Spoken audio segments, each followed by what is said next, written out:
On a plusieurs des bons souvenirs.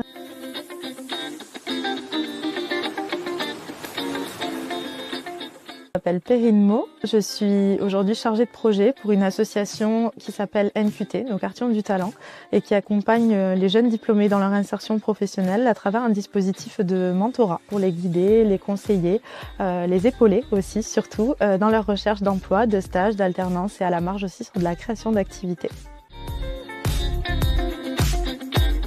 Mon métier, il y a plusieurs axes aujourd'hui. Il y a une partie qui est de la gestion de projet, qui est quand même le gros de mon métier. Je vais être aussi en contact avec des partenaires.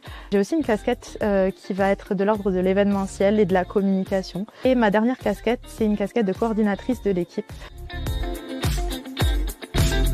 Je suis arrivée à la Toulouse School of Management, donc l'ex-IAE de Toulouse, sur l'année de licence, où j'ai fait une licence éco-gestion. J'ai ensuite fait un Master 1 en marketing et je me suis spécialisée en Master 2 en communication. J'arrivais d'un DUT qui était assez polyvalent. La matière qui m'avait le plus parlé, c'était la communication. J'avais déjà en tête d'aller jusqu'au Master 2 qui me permettait de me spécialiser en fait sur ce domaine-là. On a plusieurs des bons souvenirs. On travaillait beaucoup sur des projets qui soient fictifs ou réels. Et je me rappelle de l'aboutissement d'un projet. On a fêté la fin du projet avec la chargée de TD et le professionnel pour qui on avait créé cette stratégie. C'était un bon moment convivial pour lâcher prise un petit peu après ces sessions intenses de réflexion et de travail.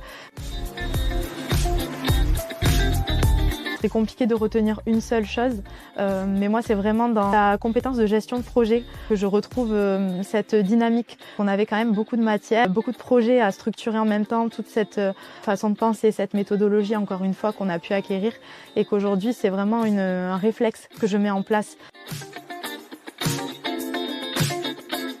Alors, si je devais vous donner un conseil, c'est vraiment inspirez-vous, allez rencontrer des gens, parler. Je pense qu'il faut se nourrir de toutes les rencontres et de tous les discours. C'est parfois dans les rencontres les plus inattendues qu'on va en ressortir les plus grandis.